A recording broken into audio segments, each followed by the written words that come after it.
तो गाइज़ आज से 39 डे बचते हैं आपके एग्ज़ाम के लिए। अगर पढ़ाई कर रहे हो तो अच्छी बात है भाई। पढ़ाई अभी तो मतलब मेरा कहना है जी जान लगा दो। अगर आप इन दिनों पढ़ोगे ना, डेफिनेटली आपको बहुत हेल्प मिलेगा। एग्ज़ाम टाइम तो सभी के सभी पढ़ते हैं, चाहे एयरफोर्स एक्स ग्रुप के एस्पेरेंट हो, एयरफोर्स वाई ग्रुप के एस्पेरेंट हो, या किसी भी चीज़ के हो।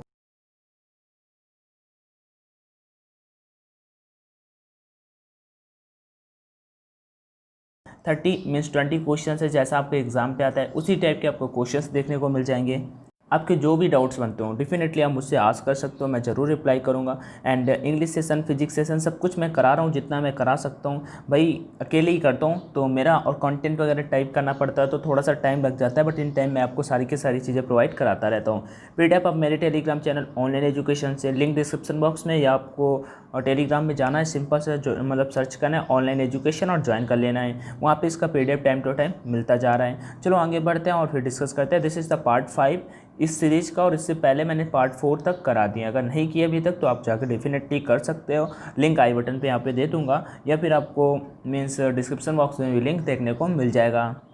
सो क्वेश्चन नंबर फर्स्ट क्या है, थोड़ा सा तेज़ चलेंगे क्योंकि अपने को एग्जाम पे जल्दी से जल्दी करना होता है। वैसे इंग्लिश सेक्शन के लिए सभी कर देते हैं, 20 मिनट इंग्लिश के लिए बहुत होते हैं और सब्जेक्ट के लिए कम होता है सब टाइम। तो फाइंड द वर्ड, क्योंकि इंग्लिश रूल्स आता है, वोकैब्स आती है तो आती है, रूल्स आता है तो आती है। तो चलो वैसे ही पहला यहाँ पे बताना है अपने को सिमिलर मीनिंग, मतलब कि सेम मीनिंग। सेम मीनिंग किसका बताना है? हैरेस का।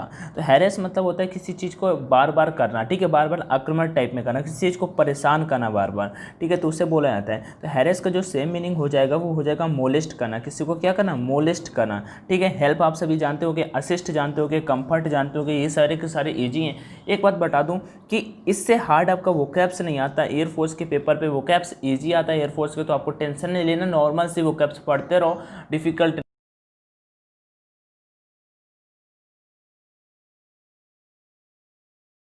यहाँ पे एक अंडरलाइन वर्ड दिया हुआ था, उसका मीनिंग बताना था। अंडरलाइन वाला वर्ड मैं बता देता हूँ। The desk is 3 feet wide, means underline वाला वर्ड था वाइड। वाइड मतलब क्या होता है? वाइड मतलब होता है चौड़ा। इसका आपको अपोजिट बताना है, तो सिंपल है।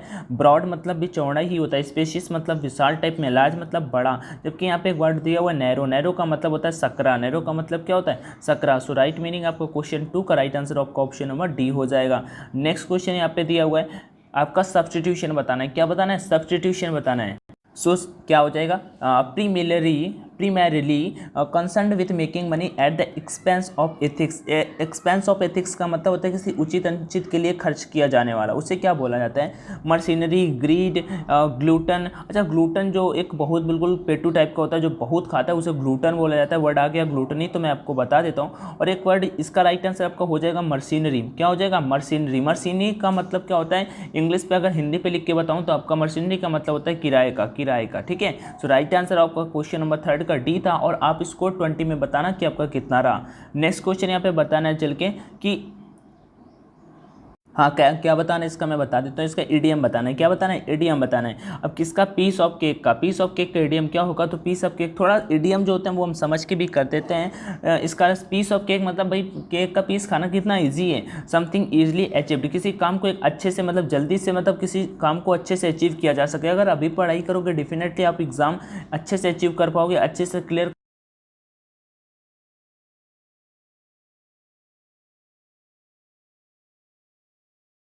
मिल जाएगा। तो कैसे करोगे यहाँ पे मैं बताता हूँ। मिल्टन सेड दैट, मिल्टन ने कहा था कि दोज पर्सन्स, वो लोग, वुड बी डैम्ड, मीन्स बेवकूफ़ टाइप के होंगे, who do not obey God's command, जो भगवान की आज्ञा का पालन नहीं करेंगे। जो सिंपल सा PQRS वाले फॉर्मेट में ही दिया हुआ है, PQRS वाले फॉर्मेट में ही दिया हुआ है। देख लेते हैं कौन सा ऑप्शन यहाँ पे राइट हो जाएगा। सो राइट आंसर आपका ऑप्शन नंबर ए ही हो जाएगा। PQRS वाले फॉर्म में दिया हुआ है यहाँ पे ऑप्शन नंबर ए। नेक्स्ट क्वेश्चन नंबर 6 की ओर बढ़ते हैं। 6 नंबर पे क्या है? 6 नंबर क्वेश्चन है, choose the right tag. Means question tag का क्वेश्चन है। देखो, they don't have classes on Sundays. कोई डिफिकल्ट नहीं, मैं बता दूं। डोंट हैव सिंपल सा प्रेजेंट टेंस का निगेटिव सेंटेंस है यहाँ पे, और इसका क्वेश्चन टैग अफर्मेटिव में बनेगा। तो सिंपल सा यहाँ पे डोंट दिया हुआ है, डोंट दिया हुआ है तो इधर आ जाएगा डू और फिर दे, डू दे। तो कौन से ऑप्शन में डू दे होगा? तो ऑप्शन नंबर आपका डी वाला, ऑप्शन नंबर आपका डी वाला राइट हो जाएगा। नेक्स्ट क्वेश्चन नंबर बढ़ते हैं 7 की ओर। Don't the conclusion without giving due consideration to the fact, मतलब don't jump to the conclusion, मतलब कि तब तक कंक्लूजन पे ना हो जब तक पूरा का पूरा फैक्ट किसी का जान न लो, समझ न लो। कंसीडर मतलब, कंसीडर मतलब होता है विचार करना, समझ लेना, ठीक है। तो इसका राइट आंसर जम्प टू होगा और कुछ नहीं होगा। नेक्स्ट क्वेश्चन नंबर 8 की ओर बढ़ते हैं। क्वेश्चन नंबर 8 पे अपने को एरर बताना है। क्वेश्चन नंबर 8 पे एरर बताना है, कैसे करोगे? As soon as we will reach the hostel we will inform our parents, no error. आपको बता देता हूँ यहाँ पे एज सुन एज, यहाँ पे दो चीज़ें दी।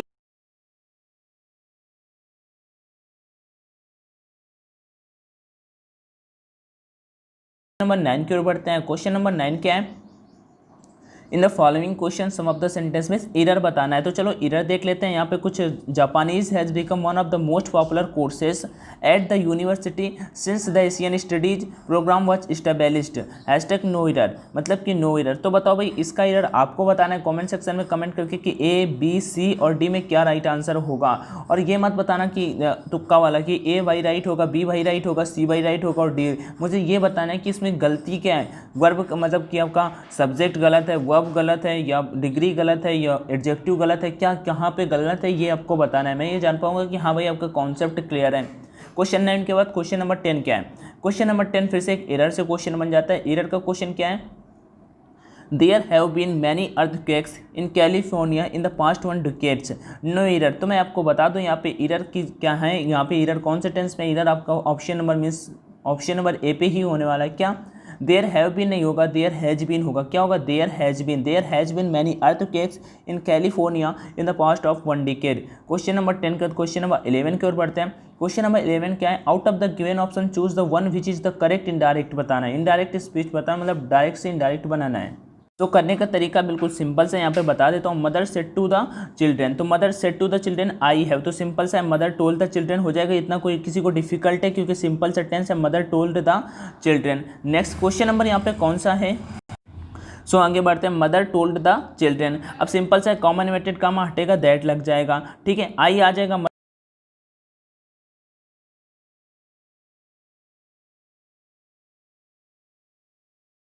सी हैड, ऑफन का ऑफन आ जाएगा, टोल्ड का टोल्ड आ जाएगा। अब उसके बाद यू फिर से चेंज हो जाएगा, यू फिर से चेंज हो जाएगा चिल्ड्रेन के अकॉर्डिंग, क्योंकि ऑब्जेक्ट यू सेकंड पर्सन होता है तो चिल्ड्रेन के अकॉर्डिंग तो क्या होने वाला है? Them. Not to play with fire means right answer आपका ऑप्शन नंबर यहाँ पे सी होगा। ऑप्शन नंबर सी होगा। Mother told the children that she had often told them not to play with fire. यहाँ पे देखो वर्ब वगैरह ही गलत लगा दिए हैं, उसके बाद यहाँ पे भी वर्ब वगैरह गलत लगा दिए, लास्ट वाले में भी वर्ब गलत लगा दिए हैं। सो आप यहीं से मीन्स मतलब अलग कर सकते थे, क्वेश्चन को एलिमिनेट कर सकते थे। राइट आंसर आपका ऑप्शन नंबर 11 का सी था। Question number 12, Nia asked Meena what did you see at the South Pole. Question number 12, so इसका राइट आंसर क्या होगा? तो नीता आस्क्ड मीना वही रहेगा, कॉमन इन्वर्टेड कॉमा हटेगा, व्हाट आ जाएगा क्योंकि ऑब्जेक्ट में मीन्स इंटरोगेटिव है तो व्हाट आ जाएगा। अब यू इसके मीना के अनुसार सी, उसका डिड चला जाता है means past indefinite past perfect में, तो वाट के बाद सी आ गया मीना के अनुसार, और वर्ब मतलब हेड आ गई, सी का थर्ड फॉर्म लगेगा हेड के साथ में, सीन एट का एट आ जाए द साउथ पोल हो जाएगा। मीन्स राइट आंसर आपका ऑप्शन नंबर यहाँ पे डी होगा। कौन सा होगा? डी हो मतलब सी होगा। देखो, Neena asked Meena what she had seen at the South Pole means right answer आपका ऑप्शन नंबर सी। कहीं भी दिक्कत आता है डेफिनेटली पूछ सकते हो, बट बिल्कुल सिंपल सा चल रहा है, मैं कॉन्सेप्ट भी आपके क्लियर करता चल रहा हूँ। क्वेश्चन नंबर 13 की ओर बढ़ते हैं। क्वेश्चन नंबर 13 क्या है? यहाँ पे पैसिव आपको बताना है, बट इससे पहले कुछ बताता हूँ आपको। अभी देखो भाई, आ चुका हूँ परीक्षा ऐप के बारे में। मैं आपको बता देता हूँ आपका एग्जाम कितने दिन बचे हुए। काउंटिंग के 39 डेज बचे हुए जब आपका नवंबर स्टार्ट हो जाएगा, और 15 अक्टूबर तक आपका एडमिट कार्ड आ जाएगा। एडमिट कार्ड आने से पहले आपको खुद को जज करना कि आप ऑनलाइन में कितना स्कोर कर पा रहे हो, क्योंकि आपका पेपर ऑनलाइन होने वाला है। सो मैं रिकमेंड करूँगा परीक्षा ऐप को। यहाँ पे test series air force X group के लिए, एयरफोर्स वाई ग्रुप के लिए अवेलेबल है। उसके बाद ठीक है, air force X group and air force Y group के लिए अवेलेबल है क्या यहाँ पे बता देता हूँ। जैसे आपके एग्जाम पैटर्न पे पहला नंबर तो मैंने यहाँ पे क्वेश्चंस 10 प्रैक्टिस सेट भी बढ़वा दिए हैं। और अगर आप सभी जानते हो राम सर को, तो उन्होंने यहाँ पे इंग्लिश का सेक्शन कराया है, और इंग्लिश सेक्शन पे भी क्वेश्चंस आपको अच्छे खासे देखने को मिल जाते हैं सेम टू सेम पेपर में। बट 10 टेस्ट मैंने अपनी तरफ से सर से बात करके, क्योंकि सजेशन देना होता है उन्हें, जो कोई पहले सजेशन देता है, मैंने कहा सर अगर 10 टेस्ट बढ़ा दोगे तो कुछ कैंडिडेट्स का हेल्प हो जाएगा। तो उस बेसिस पे 10 टेस्ट मतलब कि 40 टेस्ट अभी करा दे गए हैं, एक्स ग्रुप के एस्पिरेंट हो या Y group.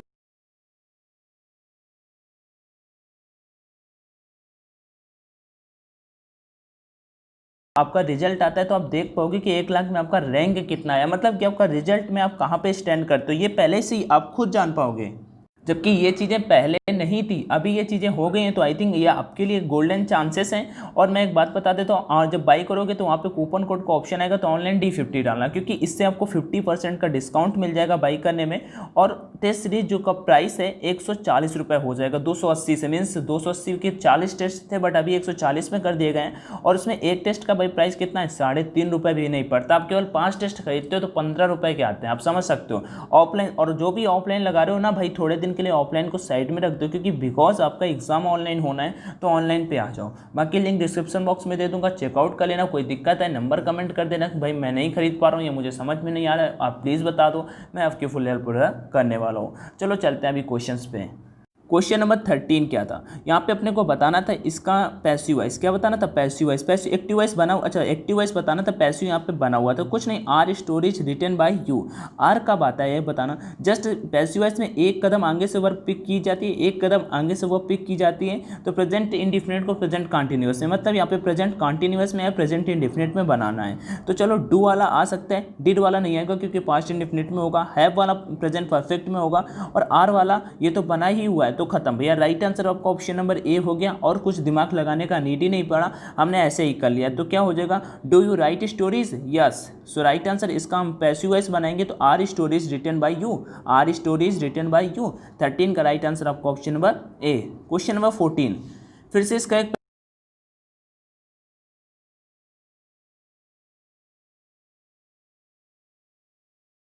C, by her मतलब कि सी। और उसके बाद देखो यहाँ पे वाच दिया, और वाच कब आता है, वाच जब आपका पास्ट इंडिफिनिट वाला टेंस होता है। तो चलो करते हैं पास्ट इंडिफिनिट वाला, देख लेते हैं कहाँ पे, सी के बाद में। तो यहाँ पे नहीं है, ब्रिंग्स प्रेजेंट इंडिफिनिट में, कॉन्टिन्यूअस में था। उसके बाद ये वाला है और ये वाला भी नहीं है, तो भैया राइट आंसर कौन सा हुआ, ऑप्शन नंबर यहाँ पे सी। ऐसे ही क्वेश्चन को करना, क्वेश्चन ऑप्शन को जो इलिमिनेट करना सीखोगे तो आप करना जान जाओगे। मैं कहता हूँ 4 ऑप्शन आते हैं, अगर एक को भी इलिमिनेट कर देते हो देन भी आपके क्वेश्चन राइट करने के चांसेस 33 पॉइंट कुछ परसेंटेज बन जाते हैं, 333, मतलब कि आपके बहुत ज़्यादा चांसेस बन जाते हैं क्वेश्चन को, अगर आप एक भी ऑप्शन को हटा देते हो। ठीक है, देन नेक्स्ट क्वेश्चन की ओर बढ़ते हैं, क्वेश्चन नंबर 15 पे।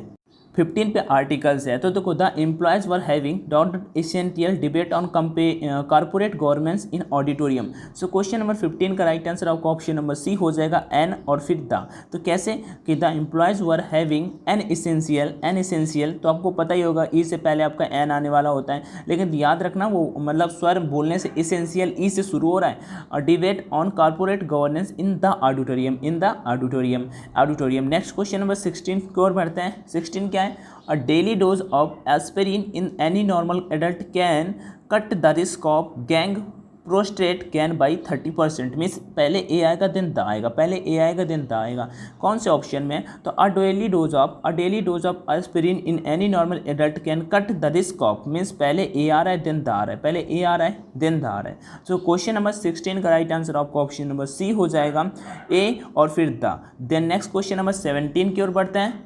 अभी जितने भी क्वेश्चन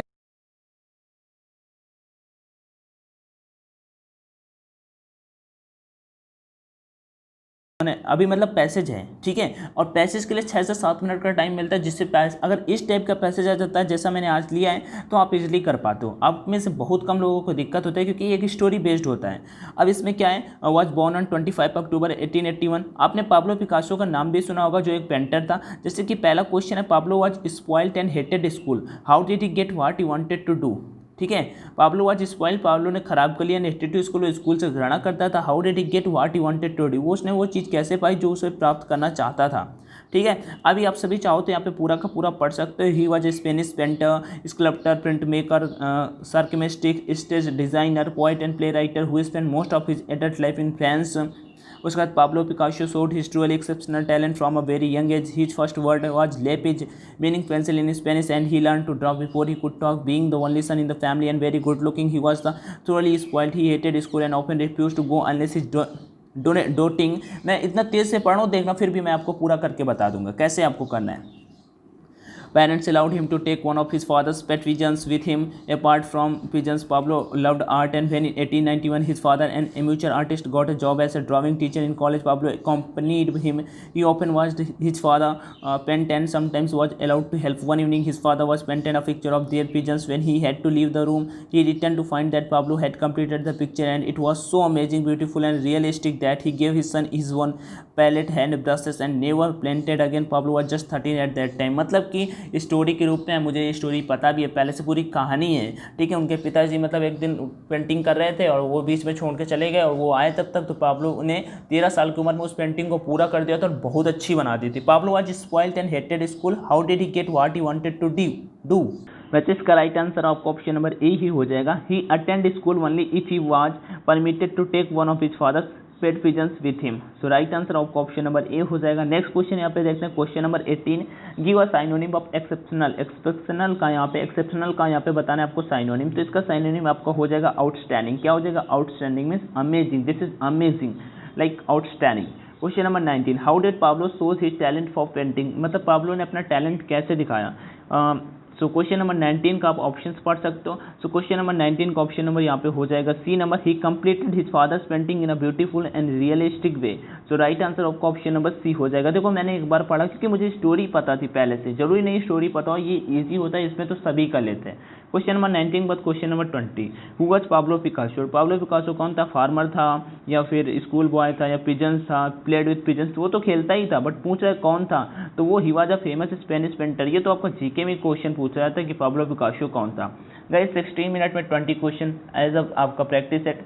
कितना स्कोर मीन्स आप जरूर कमेंट में कमेंट करके बताना, एंड जो भी डाउट बनता हो आप मुझसे जरूर पूछना, मैं आपका सॉल्व करूंगा। So bye bye, take care, and session पसंद आया हो तो लाइक करना, ना आया हो तो डिसलाइक करना। All the best. टेस्ट लगाओ, अपना स्कोर बताओ परीक्षा वाला, और जहां भी दिक्कत आ रहा हो मैं आपकी फुल हेल्प करूंगा। So take care. Jai Hind, जय भारत, एंड वंदे मातरम।